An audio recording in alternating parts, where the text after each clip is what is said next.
नमस्कार मैत्रिणींनो, माझ्या चॅनलमध्ये तुमचं स्वागत आहे। आजच्या आपल्या व्हिडिओमध्ये आपण बघणार आहोत 5 ते 6 वर्षाच्या मुलीसाठी खणाच्या लॉंग गाऊनची कटिंग आणि स्टिचिंग कशी करायची।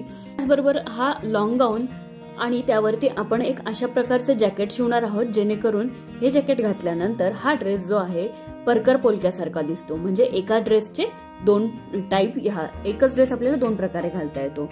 तर आता आपण याची कटिंग करूयात। तर सर्वप्रथम टॉप पार्टची कटिंग करून घेऊया। याकरता फॅब्रिक इथे अस्तरचं 4 फोल्ड मध्ये ठेवलेलं आहे। माझ्याकडची बाजू बंद बाजू आहे आणि समोरची जी बाजू आहे ती ओपन बाजू आहे। सगळ्यात पहिलं मार्किंग आपण करणार आहोत टॉप पार्टच्या उंचीचं। तर टॉप पार्टची उंची आपल्याला 11 इंच रेडी ठेवायची आहे आणि 1 इंच एक्स्ट्रा मार्जिन साठी घ्यायचं आहे। तर 12 इंचावर मार्किंग करून घेऊयात आपण। आणि इथे सरळ रेष जी आहे ती आखून घ्यायची आहे। हे बघा अशा प्रकारे। आता सर्वप्रथम वरच्या बाजूला शोल्डरचं मेजरमेंट घ्यायचं आहे। तर हा जो ड्रेस मी सांगितला की लॉंग गाऊन आहे आणि यावरती जॅकेट पण येणार आहे, म्हणजे दोन्ही यूज याचे होतील। तर याकरता इथे शोल्डर आहे तसं 10 इंच, पण आपल्याला बॅक नेक जो आहे तो थोडासा डीप ठेवायचा आहे। तर त्याकरता अर्धा इंच शोल्डर कमी करून मी इथे 4.5 इंच, हे बघा 4.5 इंचावरती एक मार्क करत आहे। त्यानंतर आर्महोल साठी रेग्युलर मार्किंग करायचं आहे आपलं साधारण 5 इंचावरती मार्किंग करून घेऊया अशा प्रकारे। आणि इथे जे आहे रेष सरळ एक्सटेंड करून घ्यायची। इथे घेताना घ्यायचं आहे छातीचं मेजरमेंट, जी पण आहे त्याला भागिले 4 करून घ्या। तर इथे साधारण मी 24 इंच जी आहे छाती आहे, पण मी 6.25 इंचावर, त्याचा चौथा भाग येतो 6 इंच, पण साधारण 6.25 इंचावर मार्किंग करते लुजिंग सह। 6.25 इंच इथे मी छातीसाठी मेजरमेंट घेतलेलं आहे। त्याचबरोबर इथे खाली घेताना आपण 6 इंचावरती मार्किंग घेत आहोत वेस्ट साठी अशा प्रकारे।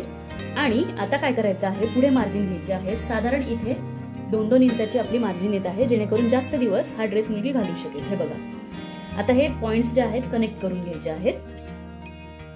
पॉइंट्स आपण कनेक्ट करून घेतलेले आहेत दाखवल्याप्रमाणे। आर्महोल साठी मार्किंग करायचं आहे। तर आर्महोल आपण फ्रंट साठी 1 इंच आणि बॅक साठी आपण 1.5 इंच म्हणजे 1.5 इंचासाठी मार्किंग करून घेतो। स्केलच्या हेल्पने आपण इथे मार्किंग करून घेणार आहोत व्यवस्थित। तर हे झालं मार्किंग, आर्महोलची मार्किंग झालेली आहे। आता नेक साठी मार्किंग करूयात। तर गळारुंदी इथे साधारण 2 इंचाची गळारुंदी घेणार आहोत आपण। हे बघा अशा प्रकारे मार्किंग करून घेतलेलं आहे। आणि पुढचा जो गळा आहे त्याची आपल्याला खोली घ्यायची आहे। इथे साधारण 3.5 इंच, 3.5 ते 4 इंचापर्यंत मार्किंग करून घेऊ शकता। आपण 4 इंच मार्किंग करूयात म्हणजे तो तयार होईल 3.5 इंचाचा। आणि एक बॉक्स जो आहे तो इथे ड्रॉ करून घेऊयात। तर आता आपण इथे सर्वप्रथम ही झाली आपली फ्रंट नेकची मार्किंग साधारण 4 इंचावरती। आता यामध्ये आपल्याला बॅक नेक जो आहे तो डीप ठेवायचा आहे। तर साधारण आपण इथे बॅक नेक जो ठेवणार आहोत 5.5 इंच ठेवणार आहोत। बॅक नेक डीप हवा आहे।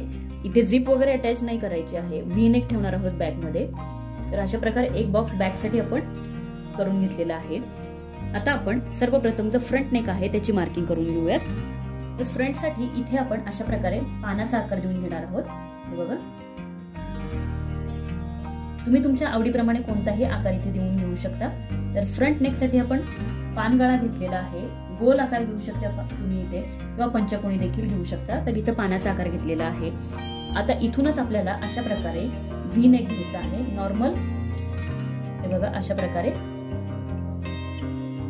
हा व्ही आकार आपण इथे देऊन घेतलेला आहे।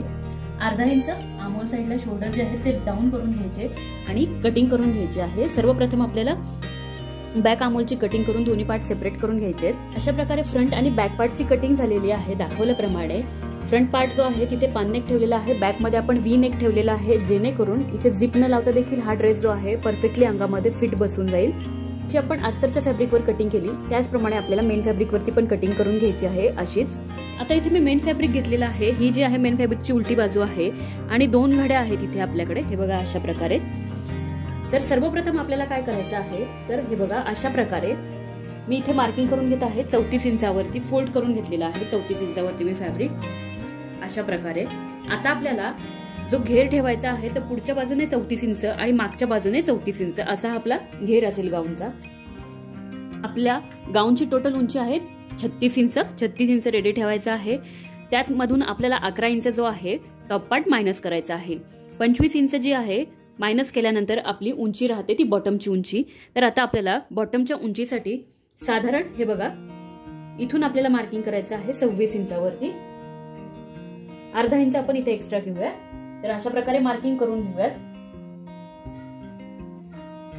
हे बघा अशा प्रकारे मी 25 इंचावरती मार्किंग करून घेतलेलं आहे.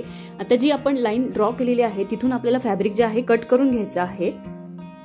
अशा प्रकारे बॉटमसाठी 2 पीस जे आहे रेक्टँग्युलर आपण कट करून घेतलेले आहेत. आता आपल्याला मेन फॅब्रिकची कटिंग करायची आहे टॉप पार्टसाठी. बॉटम पार्टच्या अस्तरसाठी पण आपण इथे रेक्टँग्युलर 2 पीस जे आहेत ते कट करून घेतलेले आहेत, ज्याची लांबी जी आहे ही रुंदी जी आहे सेम आहे, फक्त उंची जी आहे ती मेन फॅब्रिक पेक्षा आपण 2 ते 3 इंच कमी केलेली आहे. मेन फॅब्रिक वरती आपण टॉप पार्टची कटिंग अशा प्रकारे करून घेतलेली आहे. गळ्यांची जी कटिंग आहे ती आपण अस्तर अटॅच केल्यानंतर करणार आहोत.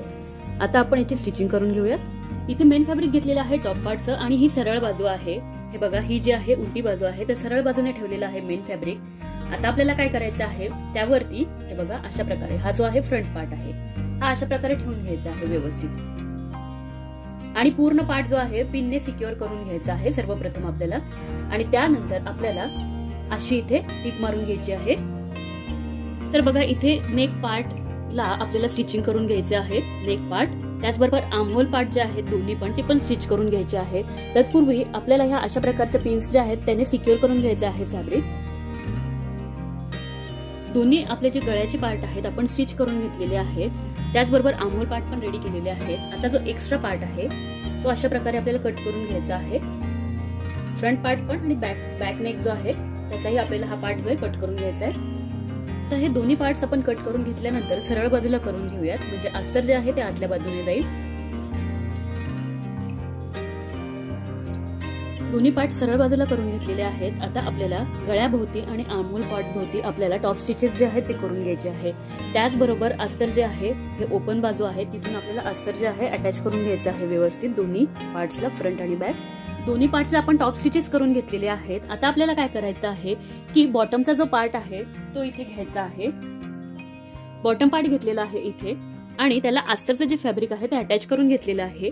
आता आपल्याला काय करायचं आहे साधारण या बाजूने 2 इंच सोडून अशा प्रकारच्या छोट्या छोट्या प्लेट्स ज्या आहेत त्या करून घ्यायच्या आहेत व्यवस्थित. हे बघा छोट्या छोट्या प्लेट्स ज्या आहेत त्या बनवून घ्यायच्या आहेत पूर्ण बॉटमच्या फॅब्रिकला. फ्रंट आणि बॅक दोन्ही पार्ट्स जे आहेत अशाच प्रकारे तयार करायचे आहेत. प्लेट्सचं डायरेक्शन समोरच्या बाजूने असेल किंवा कोणत्याही एका साईडला प्लेट्सचं डायरेक्शन ठेवा. अशा प्रकारे प्लेट्स ज्या आहेत ते बनवून घेतलेले आहेत आपण. दोन्ही पार्ट्स आपण अशाच प्रकारे रेडी केलेले आहेत. फ्रंट आणि बॅक साठी दोन्ही पार्ट्स तयार आहेत. आता आपल्याला फ्रंट पार्ट मध्ये पॅटर्न करायचा आहे. अशा प्रकारचे 2 काठ इथे मी कट करून घेतलेले आहेत उरलेल्या फॅब्रिक मधले. आणि साधारण यांची हे बघा उंची जी घेतलेली आहे 28 इंच उंची घेतलेली आहे. आता हे जे काठ आहेत आपल्याला फ्रंट पार्ट मध्ये अटॅच करायचे आहेत. तर इथे अशा प्रकारे हे बघा इथे सरळ मी वरचा टॉप पार्ट ठेवलेला आहे, खाली बॉटम पार्ट घेतलेला आहे. आता आपल्याला काय करायचं आहे व्यवस्थित टेप जो आहे शोल्डर वरती. आता हा जो आपण पॅटर्न करणार आहोत तो लेफ्ट हँड साईडला करणार आहोत. तर लेफ्ट हँड साईडचा जे शोल्डर आहे तिथे इंच टेप सेंटरच्या साईडला ठेवलाय. सेंटरच्या साईडला ठेवून आता आपल्याला अशा प्रकारे अंदाजे एक मार्किंग करून घ्यायचं आहे. साधारण हे बघा इथून जो आहे आपला पॅटर्न जो आहे तो तयार होणार आहे. तर अगदी सरळ हा जो पॅटर्न आला पाहिजे याकरता आपल्याला इथे अशी रेष आखून घ्यायची आहे सरळ. या पार्टवरती आपण इथे लाईन जी आहे ती व्यवस्थित आखून घेतलेली आहे. हे बघा अशा प्रकारे. आणि हा जो काठ आहे तो मी घेतलेला आहे. आता हा जो काठ आहे त्याचा जो गोल्डन पार्ट आहे तेवढाच आपण इथे अटॅच करणार आहोत. तर साधारण हे बघा अशा प्रकारे काठ दोन्ही साईडने फोल्ड करून घ्यायचा आहे. या साईडने पण अर्धा इंच आपण फोल्ड करून घेऊयात. त्यानंतर अर्धा इंच फोल्ड करून झाल्यानंतर हा जो काठ आहे अशा प्रकारे आपल्याला इथे स्टिच करून घ्यायचा आहे किंवा शिवून घ्यायचा आहे व्यवस्थित. जी रेष आहे तिच्या एका बाजूने रेषेच्या ह्या बाजूने शिवायचा आहे. अशा प्रकारे हे दुसरा जो काठ आहे तो आपल्याला समोरच्या बाजूने इथे अटॅच करायचा आहे. साधारण आपल्याला हा जो काठ आहे तो एक 5 ते 6 इंच आहे बघा वरच्या बाजूने इथे 8 ते 9 इंचापर्यंत आपण एकदम खेटून लावणार आहोत असा. त्यानंतर हा जो काठ आहे थोडासा तिरकस करून आपल्याला हा ग्रीन पार्ट जो आहे तो दिसला पाहिजे अशा हिशोबामध्ये आपल्याला हा जो काठ आहे तो लावून घ्यायचा आहे. काठ इथे आपण व्यवस्थित स्टिच करून घेतलेले आहेत. हे बघा दोन्ही काठ स्टिच केलेले आहेत. आणि जी मार्किंग केली होती आपण त्या रेषेवरती हे बघा इथे मी पिन लावून घेतलेले आहेत दोन्ही काठांना. आणि एक 10 इंचावरती मार्किंग केलेलं आहे. 10 इंचापर्यंत हे जे काठ आहे ते एकावर एक किंचित अंतरावरती एकावर एक राहतील अशा प्रकारे, किंवा शेजारी ठेवून आपल्याला स्टिच करून घ्यायचे आहेत. त्यानंतर ही जी रेष आहे आपली, हे बघा इथे रेष दिसत आहे. त्यानंतर रेषेच्या साईडने 2 इंच, या साईडने 2 इंच किंवा 2 बोट अंतर असं मी हा काठ जो आहे क्रॉस मध्ये लावणार आहे. फक्त आपल्याला आता काठ जे आहेत असे शिवून घ्यायचे आहेत. इथे घेताना काठ शिवताना घेण्याची काळजी की कुठेही खालच्या बाजूने मेन फॅब्रिक जे आहे ते गोळा झालं नाही पाहिजे. व्यवस्थित अशी फिनिशिंग मध्ये काठ आपल्याला इथे लावून घ्यायचे आहेत. त्याचबरोबर खालच्या बाजूने जे एक्स्ट्रा काठ आहे तो एक्स्ट्राचा पार्ट कट करून घ्यायचा आहे, किंवा तुम्ही हा जो काठ आहे अशा पद्धतीने आतमध्ये फोल्ड करूनही लावू शकता. काठ कट करून व्यवस्थित आपल्याला इथे स्टिच करून घ्यायचे आहेत दोन्ही बाजू. तर अशा प्रकारे काठ जे आहेत ते व्यवस्थित जॉईंट करून घेतलेले आहेत आपण. आणि हे बघा, ह्या भागामध्ये खालचा जो ग्रीन काठ आहे, ग्रीन कलर आहे ड्रेसचा, तो पण आपल्याला इथे दिसत आहे. आता आपल्याला काय करायचं आहे, हा पार्ट असाच ठेवायचा सरळ. त्यावरती आपल्याला टॉप पार्ट घ्यायचा आहे. टॉप पार्टचा मेन फॅब्रिक आणि बॉटमचा मेन फॅब्रिक दोन्ही समोरासमोर ठेवून आपल्याला इथे शिवून घ्यायचं आहे. दोन्ही पार्ट जे आहेत ते अटॅच करून घ्यायचे आहेत अशा प्रकारे व्यवस्थित. त्याचबरोबर बॅक पार्ट पण आपल्याला अशाच प्रकारे, जसं फ्रंट पार्ट रेडी केला अशाच प्रकारे बॅक पार्ट पण आपल्याला इथे स्टिच करून घ्यायचा आहे. फ्रंट पार्ट मध्ये आपण टॉप पार्ट अटॅच करून घेतलेला आहे. त्याचबरोबर बेल्ट जे आहेत ते पण आपण स्टिच करून घेतलेले आहेत. त्याचबरोबर मागचा जो पार्ट आहे तो पण रेडी केलेला आहे बॅक पार्ट. आता आपल्याला हे दोन्ही पार्ट्स एकमेकांवरती ठेवून घ्यायचे आहेत. ड्रेस आपण उलटा ठेवून घेतलेला आहे अस्तरच्या बाजूने, आणि आपल्याला शोल्डर फिटिंग करून घ्यायची आहे. सर्वप्रथम दोन्ही शोल्डरची फिटिंग करायची.